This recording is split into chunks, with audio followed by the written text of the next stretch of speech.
जय शनिदेव दोस्तों आज हम बात करेंगे कि आज्ञा चक्र के ऊपर ध्यान कैसे लगाए हम एक सरल तरीके से और एकदम सरलता के साथ, जिससे कि आपका जो शरीर है उस शरीर को भी कोई नुकसान ना हो और किसी भी प्रकार से कोई भी आपको जो भौतिक शरीर है उसे कोई भी प्रकार का नुकसान ना हो। दोस्तों, जब कोई साधक ध्यान लगाता है, ध्यान केंद्रित करता है, तब उनकी जो 3 इंद्रियां है वो जागृत अवस्था में होती है। सबसे पहली जो इंद्रिया होती है वो उनकी होती है आंखें, दूसरी होती है उनके सोचने की शक्ति, जो सोचते हैं, जो यानी कि जो विचार आते हैं वो वाली शक्ति, और तीसरी जो शक्ति होती है वो होती है सुनने की शक्ति। तो जब व्यक्ति ध्यान केंद्रित करता है तो वो जो 3 इंद्रियां रहती है वो जागृत अवस्था में होती है, और ये तीनों इंद्रियां ही व्यक्ति को भटकाने की कोशिश करती है अलग अलग प्रकार से। जैसे कि जो आंखें हैं वो आपको बंद करने के बाद भी कुछ अलग अलग दृष्टि दिखाने की कोशिश करती है। आपका जो कान है वो बाहरी वातावरण को सुनने के लिए जागृत रहता है, साके भी उसे बंद नहीं कर सकते हैं। और आपके जो सोचने की शक्ति है, जब आप शांत बैठते हैं तो मन के अंदर तरह तरह के जो विचार है वो आते रहते हैं। तो दोस्तों, आज मैं इसी प्रकार से आपके सामने एक ऐसा तरीका लाया हूं जिसके माध्यम से अगर आप ध्यान करते हैं और इन तीनों इंद्रियों को ध्यान करते हुए इन तीनों इंद्रियों को भी काम पे लगाना है, और ऐसा काम पे लगाना है जिसके कारण ना तो आपको इस आंखों के थ्रू कुछ दिखाई दे, ना आपको कानों से कुछ सुनाई दे, और ना ही आपके मन में किसी भी प्रकार का कोई भी विचार आने लगे। क्योंकि अगर जब तक आपको विचार आने लगेंगे तब तक ध्यान केंद्रित नहीं होगा। जब तक आपको कुछ आवाजें सुनाई देगी तब तक आपका जो ध्यान है वो केंद्रित नहीं होगा। आपका जो एकाग्रता है, आपके मन की जो एकाग्रता है वो नहीं बढ़ेगी, वो नहीं लगेगी। तो करना क्या है, सबसे पहले हमें एक आसन लेना है और एक आसन के ऊपर एकदम सरल मुद्रा में बैठना है। जब भी बैठते हैं ध्यान रखें कि कमर को सीधी रखना है, एकदम कमर को सीधी रखना है और अकड़ाना नहीं, एकदम शरीर एकदम फ्री होना चाहिए, शांत अवस्था में होना चाहिए, एकदम हल्का फुल्का होना चाहिए और एकदम सरल मुद्रा में बैठ जाना है और आंखें बंद करनी है। और आंखें बंद करके आपको देखो, एक और बात मैं आपको बताता हूँ कि जब कोई ध्यान की बात करता है कि आज्ञा चक्र पे ध्यान लगाना, तो हर किसी के मन में यही होता है कि हम आंखें बंद करके बस यहाँ पे देखते रहना है, यहाँ पे, यानी कि वो आंखों की पुतलियों को ऊपर उठा के यहाँ पे देखते रहना है। और जो साधक क्या करते हैं, नए साधक होते हैं, वो अपनी पुतलियों को स्टार्टिंग में ही यहाँ पे ऊपर की तरह टिका देते हैं और यहाँ पे देखते रहते हैं और इतना दबाव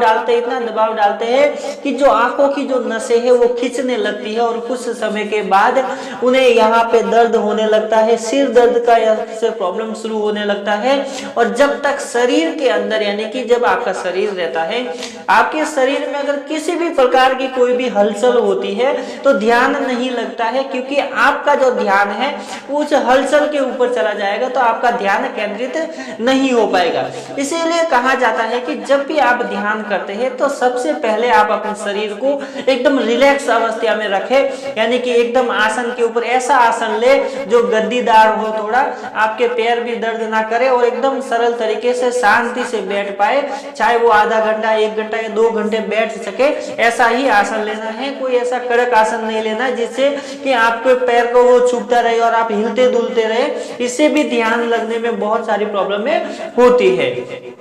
तो शुरुआत में सबसे पहले हमें एक आसन लेना है, एक गद्दीदार आसन लेना है। आप उसे दीवार के बाजू में रख सकते हैं और पीछे तकिया लगा के भी आप रख सकते हैं, अपने कमर के पीछे एक तकिया रख सकते हैं और कमर को सीधी और सरल मुद्रा में ऐसे बैठ जाना है, एकदम बैठ जाना है। और 1 मिनट तक तो सिर्फ बैठना है, कुछ बोलना नहीं, एकदम शांत और शरीर को रिलैक्स करना है। न कहीं पे भी देखना नहीं है, आंखें बंद करनी है, कहीं पे देखना नहीं है, पुतलियों को ऊपर नीचे दाएं बाएं नहीं करना है, सिर्फ बैठ जाना है, एक सरल मुद्रा में बैठ जाना है और अपने आप को 1 मिनट तक रिलैक्स करना है। अब दोस्तों 1 मिनट तक देखेंगे कि आपका जो शरीर है पूरी तरह से रिलैक्स हो जाएगा, एकदम शांति का माहौल बन जाएगा, आपके मन में शांति, आपके दिमाग में शांति, और जो विचार है वो एकदम से शून्य तो नहीं होंगे, लेकिन फिर भी आप अपने आप से जब सोचने लगते हैं ऐसे तो कुछ विचार थम जाते हैं, वहीं पे रुक जाते हैं, ब्रेक डाउन हो जाता है। तो ऐसी अवस्था में बैठना है, 1 मिनट तक अपने आप को रिलैक्स करना है और उसके बाद में हाथ जोड़ के जिन्हें आप कुल देवी देवता मानते हैं, जिन्हें आप इष्ट मानते हैं या फिर जिन्हें आप एकदम अच्छे से यानी कि मन से भाव से उन्हें उनकी पूजा अर्चना करते हैं, उन देवताओं को याद करना है, उन्हें नमन करना है, उन्हें प्रणाम करना है और उन्हें याद करना है और याद करते हुए उनसे प्रार्थना करनी है कि हे देव, हे इष्ट देव, हे देवों के देव। अगर महादेव है तो उनको महादेव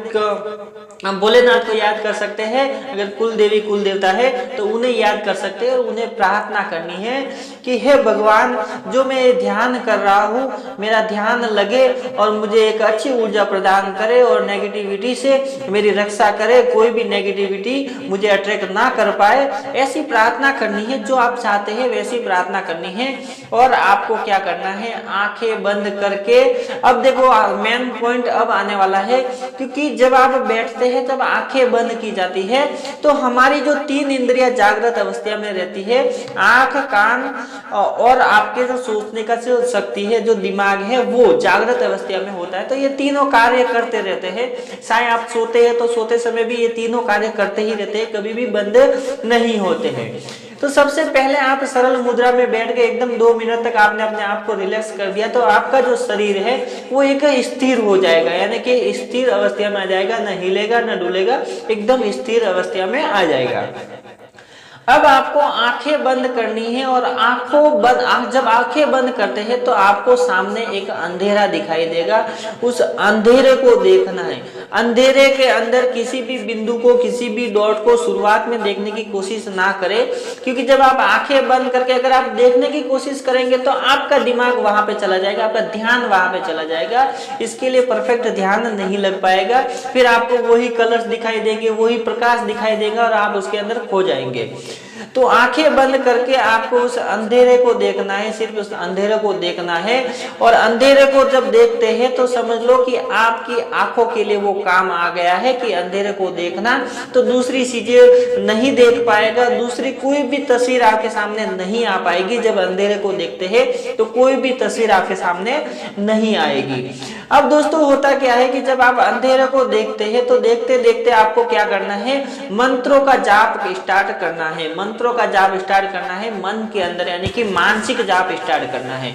अब दोस्तों जब आंखें बंद है और आप मानसिक जाप करेंगे तो आपका जो मन है वो जाप में लग जाएगा, यानी कि जो विचार है वो नहीं आएंगे। आपका जो मन क्योंकि जाप कर रहा है तो जाप करते करते आपके मन के अंदर दूसरे ख्याल नहीं आएंगे। और जब आप मन के अंदर जाप करते हैं ओम नमः शिवाय ओम का, तो उसी जाप को इसी कानों से महसूस करना है, सुनना, यानी कि सुनने की कोशिश करनी है, जिससे कि आप आंखें बंद करके बैठे हुए उस अंधेरे को देखते हैं और ओम नमः शिवाय ओम का जाप करते हैं अपने मन से और कानों से उसी मंत्र को सुनते हैं। तो आपकी जो तीनों इंद्रियां हैं वो कार्य में लग जाती है, जिससे किसी भी प्रकार की आपके शरीर के अंदर कोई भी प्रकार की कोई भी हलचल नहीं होती है। और जब इस कार्य को निरंतर करते रहते हैं, जब करते रहते हैं तो धीरे धीरे आपके पांव जो है, आपके जो पैर है वो शून्य होने लगते हैं और धीरे धीरे पैर शून्य हो जाएगा, फिर कमर तक शरीर शून्य हो जाएगा।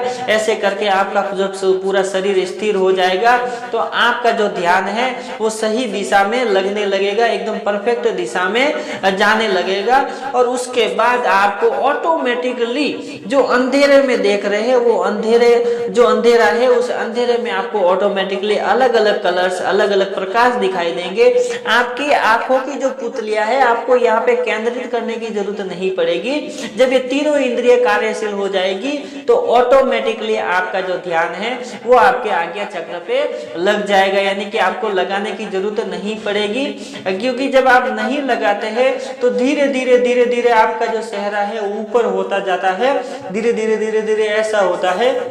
और ऑटोमेटिकली होने लगता है वो। और ऑटोमेटिकली ही आपको उस अंधेरे को देखते हुए आपके जो प्रकाश में ही आपको दिखाई देगा और आपका ध्यान यहाँ पे केंद्रित हो जाएगा। इससे आपको ये फायदा होता है कि जो यहाँ पे खिंचाव होता था, यहाँ पे दर्द होता था, वो बंद हो जाएगा। और जब यहाँ पे जो वाइब्रेशन होने लगेगी वो वाइब्रेशन एकदम क्लियरली आपको महसूस होने लगेगी, आपको उसके बारे में पता चलने लगेगा कि वास्तव में कोई ऊर्जा है जो कि आपके शरीर से होते हुए ऊपर की तरह बह रही है, और वही आपकी कुंडलिनी शक्ति है, वही आपकी प्राण ऊर्जा है। और धीरे धीरे जब आप ये क्रियाएं करते रहते हैं, क्योंकि अगर भगवान को पाना है तो ऐसा नहीं है कि आप 2 दिन का कार्य किया, 11 दिन की साधना की, 21 दिन की साधना की, उसमें भगवान की प्राप्ति हो जाएगी। तो ऐसा बिल्कुल भी नहीं है, क्योंकि भगवान को पाने के लिए निरंतर जाप करना पड़ता है, निरंतर जप करना पड़ता है, उसके लिए निरंतर अपने आप को बदलना पड़ता है और हमें अपने आप को तपाना पड़ता है। तो ये पूरे दैनिक जीवन में हमें लंबे समय तक करना पड़ता है। जब हम लंबे समय तक करते रहते हैं तब हमें भगवत प्राप्ति होती है। वैसे सिद्धियां जो मिलती है वो भगवत प्राप्ति में नहीं आती है। सिद्धियां तो देवी देवता 33 करोड़ देवी देवता इस संसार में है, तो किसी भी की कृपा हो जाएगी, लेकिन वास्तव में उस परमेश्वर को पाने के लिए बहुत कठिन समय लगता है, बहुत ही समय व्यतीत करना पड़ता है और बहुत ही भोग विलास हमें करना पड़ता है, अपने जीवन में संघर्ष करना पड़ता है। तो बस दोस्तों, आज के लिए इतनी वीडियो अच्छी लगी तो लाइक करें, शेयर करें अपने दोस्तों के साथ। अगर आप मेरे चैनल पे नए तो चैनल को सब्सक्राइब जरूर करें, ताकि ऐसी ही वीडियो आपको मिलती रहे। तो जय शनिदेव दोस्तों।